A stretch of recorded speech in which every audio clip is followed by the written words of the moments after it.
7 chakra laire 7 chakra hendokna pamnaba mayamgi punsidasu kanaba money attract tawba pyrite to sida leijare lapis lazuli leire ko lapis lazuli leire yamna sidana highlight leijare sidana green aventurine leijare clear quartz leijare sidana citrine leijare sidana rudrax ka clear quartz ka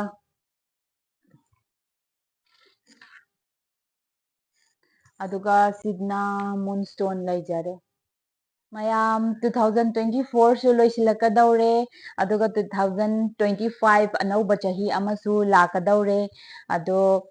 mayam 2000 Christmas su laksilakadaure siga iroinana mayam anauba video ama mayam gidamak aina puduna lakchari madudi sida mayam nasu ubire crystal mayam ama leire ko crystal se karino haiba matamda crystal se energy amani karigumba crystal khara dana energy transmit tawe crystal khara dana energy absorb tawe aduga crystal khara na akoigi energy se balance tawraga thamme hacangda nungaitaba haidi makhan mayam yambre ko crystal na tawba ngambase aduga ngasi aina mayamda khara puduna lakcharibasi mayamgi punsida haitare akoigi punsisida karigumba apanba mayam ama leiba haitare lakadaba paisa panbagumba adagi wakhansidai afaba phajaba wai haidokningaga throat chakra se block tawraga laisanbagi ko fattaba wahai hai khanbana ama khalaga fattaba wahai haibagumba adagi ichininaw marakta natraga relation husband wife ki oiba yai natraga loved one leiba yai nungsibase haidi nungsidabadi nataba nungdi nungsiraga yausanadabagumba haidi mayam panduna leibase adagi hakchang se nungaibam ikang khangdaba stress leiba adagi pothabam khangdaba charak chahingnaba charangnaba adagi thabak ama tawba matamda focus tawba ngamdaba mayam ama leigre ko akhoi miyoibada haibasingsi haidi ko'annabagi damakta haitare aina mayamgi damakta crystal mayam ama puduna lakchari mayam yengminarasi ko crystal mayam se mayamda adomga kai kai chanabibano haibadu yengaga mayam gi panduna leiba mayamdo clear tawnabagi damakta aina mayamgi damak khitangda orasu mating oiba ngamgadra haidana video asi puduna lakchabani ko idana 7 chakra leire 7 chakra bracelet siko akoigi chakra taret si akoigi hakchangi sigi sida kanaba phangadaba bracelet ni ko sina 7 chakra akoigi 7 chakra da ko kanaba pire sina root chakra sacral chakra solar plexus heart chakra throat chakra third eye chakra aduga crown chakra da kanaba piye adomgi left hand da sibigadabane masina physically mentally amadi emotionally balance tawragane thamme sina yamna kanaba adugumba crystal ni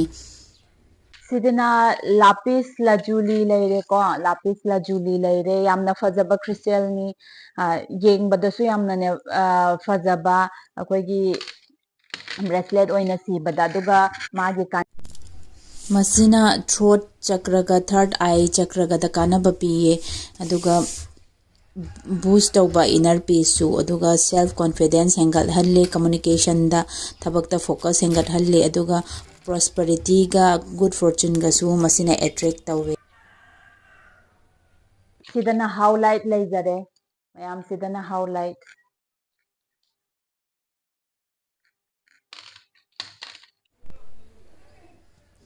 rasi khuding mapana sibiba yare adongi left hand da sibigadabani masina inner peace hengat halle aduga anxiety hamthale emotionally healing tawe aduga patience laibe hengat halle aduga tumba yadaba singsu tumba ya halle masina sidana green aventurine leijare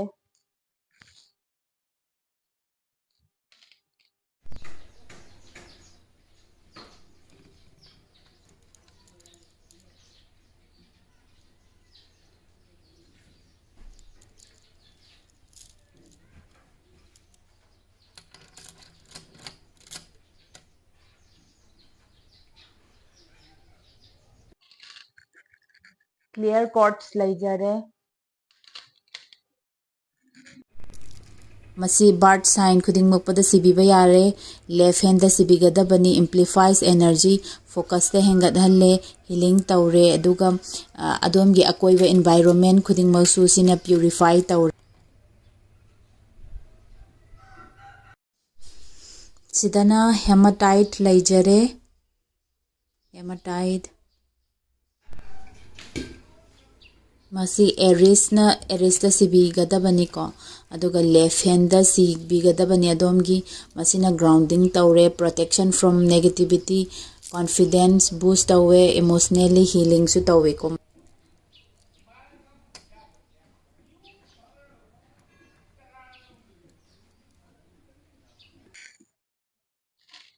ꯁꯤꯗꯅ ꯁꯤꯇ꯭ꯔꯤꯟ ꯂꯩꯖꯔꯦ ꯀꯥꯟꯅꯕ ꯑꯗꯨꯛꯀꯤ ꯃꯇꯤꯛ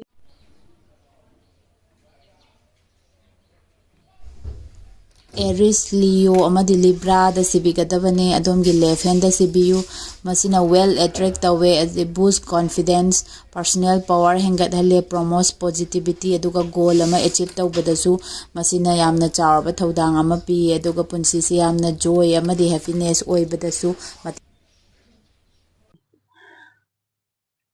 ꯁꯤꯗꯅ ꯔꯨꯗ꯭ꯔꯥꯛꯁꯀ clear ꯀꯣꯔꯠꯁꯀ ꯑꯄꯨꯟꯕ ꯂꯩꯖꯔꯦ ꯁꯤꯗꯅ ꯍꯀꯤꯛ ꯂꯩꯖꯔꯦ ꯍꯀꯤꯛ ꯑꯩ ꯎꯠꯆꯔꯒꯦ ꯍꯀꯤꯛꯀꯤ ꯁꯤ ꯏꯕꯤꯜ ꯑꯥꯏ ꯍꯥꯏꯔꯒꯁꯨ ꯈꯪꯅꯩꯀꯣ ꯃꯥꯒꯤ ꯕꯣꯜꯁꯤꯗ ꯏꯕꯤꯜ ꯑꯥꯏ ꯁꯤꯒꯨꯝꯕ ꯌꯥꯎꯒꯅꯤꯀꯣ ꯅꯨꯡꯁꯤꯒꯤ ꯃꯔꯛꯇ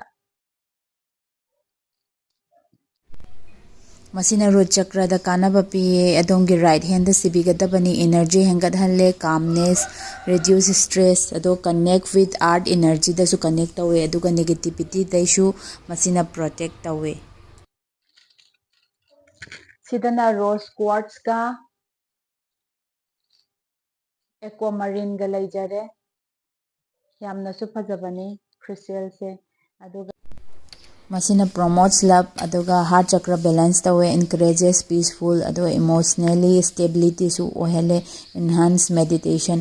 ꯑꯗꯨꯒ ꯐꯤꯖꯤꯀꯦꯜꯁꯨ ꯁꯄꯣꯔꯠ ꯇꯧꯋꯦ ꯑꯗꯨꯒ ꯋꯦꯜꯅꯦꯁꯁꯨ ꯑꯦꯇ꯭ꯔꯦꯛ ꯇꯧꯋꯦ ꯕꯦꯂꯦꯟꯁ ꯊ꯭ꯔꯣꯠ ꯆꯀ꯭ꯔ ꯑꯗꯨꯒ ꯏꯅꯔ ꯏꯁꯇ꯭ꯔꯦꯡꯁꯨ ꯍꯦꯟꯒꯠꯍꯜꯂꯦ ꯊꯣꯏꯗꯣꯛ ꯍꯦꯟꯗꯣꯛꯅ ꯄꯥꯝꯅꯕ ꯃꯌꯥꯝꯒꯤ ꯄꯨꯟꯁꯤꯗꯁꯨ ꯀꯥꯟꯅꯕ ꯃꯅꯤ ꯑꯦꯇ꯭ꯔꯦꯛ ꯇꯧꯕ ꯄꯥꯏꯔꯥꯏꯠꯇꯨ ꯁꯤꯗ ꯂꯩꯖꯔꯦ ꯔꯥꯏꯠ ꯍꯦꯟꯗ ꯁꯤꯕꯤꯒꯗꯕꯅꯦ ꯋꯦꯜ ꯑꯦꯇ꯭ꯔꯦꯛ ꯇꯧꯔꯦ ꯑꯦꯝꯄ꯭ꯂꯤꯐꯥꯏꯁ ꯄꯣꯖꯤꯇꯤꯚ ꯑꯦꯅꯔꯖꯤ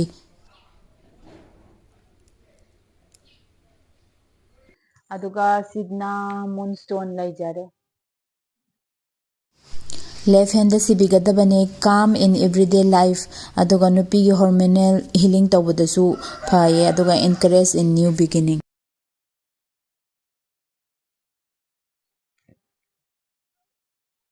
ꯃꯌꯥꯝ ꯈ꯭ꯔꯤꯁꯃꯥꯁꯁꯤꯅ ꯂꯥꯛꯄꯗ ꯑꯩꯅ ꯍꯥꯏꯗꯤ ꯑꯣꯐꯔꯗ ꯄꯤꯖꯔꯤꯀꯣ ꯃꯌꯥꯝꯒꯤ ꯄꯨꯟꯁꯤꯁꯤꯗ ꯑꯩꯅ ꯌꯥꯝꯅ ꯊꯣꯏꯗꯣꯛ ꯍꯦꯟꯗꯣꯛꯅ 2025ꯅ ꯂꯥꯛꯄꯁꯤꯗ ꯌꯥꯝꯅ ꯑꯐꯕ ꯄꯨꯟꯁꯤ ꯄꯟꯗꯨꯅ ꯂꯩꯔꯝꯕ ꯆꯪꯉꯛꯀꯗꯕ ꯕ꯭ꯂꯣꯛ ꯇꯧꯔꯒ ꯂꯩꯔꯝꯕ ꯄꯩꯁꯥ ꯃꯌꯥꯝ ꯑꯃ ꯑꯗꯒꯤ ꯅꯨꯡꯁꯤꯅꯗꯕ ꯅꯨꯡꯁꯤꯕꯒꯤ ꯔꯤꯂꯦꯁꯟ ꯃꯔꯤꯗ ꯄꯟꯗꯨꯅ ꯂꯩꯕ ꯑꯄꯟꯕ ꯀꯌా ꯑꯃ ꯀꯣꯛꯅꯕ ꯑꯗꯨꯒ ꯍꯛꯆꯥꯡꯗ ꯑꯅꯥꯕ ꯂꯩꯕ ꯃꯌꯥꯝ ꯑꯃꯁꯨ ꯐꯔꯒ ꯅꯨꯡꯉꯥꯏꯕ ꯅꯨꯡꯁꯤꯕ ꯄꯨꯟꯁꯤ ꯑꯃ ꯃꯌꯥꯝꯒ ꯍꯤꯡꯃꯤꯟꯅꯅꯕꯒꯤꯗꯃꯛꯇ ꯃꯌꯥꯝ ꯑꯩꯅ ꯈ꯭ꯔꯤꯁꯇꯦꯜ ꯃꯌꯥꯝ ꯑꯁꯤ ꯄꯨꯗꯨꯅ ꯂꯥꯛꯆꯕꯅꯤ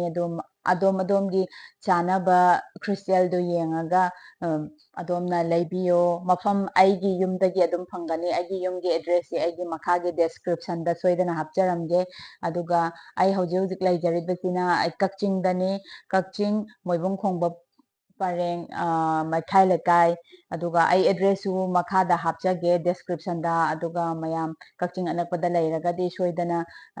ꯂꯧꯕ ꯂꯥꯛꯄꯤꯌꯨ ꯑꯗꯨꯒ ꯑꯩꯒꯤ ꯅꯨꯡ ꯑꯌꯥꯝꯕꯁꯨ ꯂꯣꯏꯁꯜꯂꯛꯑꯦ ꯑꯩ ꯑꯗꯨ ꯃꯌꯥꯝꯅ ꯑꯣꯔꯗꯔ ꯇꯧꯕꯒꯤ ꯃꯇꯨꯡ ꯏꯟꯅ ꯑꯩ ꯃꯈꯥ ꯇꯥꯅ ꯑꯗꯨꯝ ꯃꯌꯥꯝꯒꯤ ꯑꯄꯥꯝꯕꯗꯣ ꯑꯩ ꯋꯥꯠꯇꯅ ꯐꯪꯍꯟꯖꯒꯅꯤ ꯁꯤ ꯍꯥꯏꯔꯒ ꯉꯁꯤꯒꯤꯗꯤ ꯃꯌꯥꯝꯗꯒꯤ ꯀꯥꯏꯅꯕꯒꯤ ꯕꯤꯗ꯭ꯌꯥ ꯂꯧꯖꯔꯤ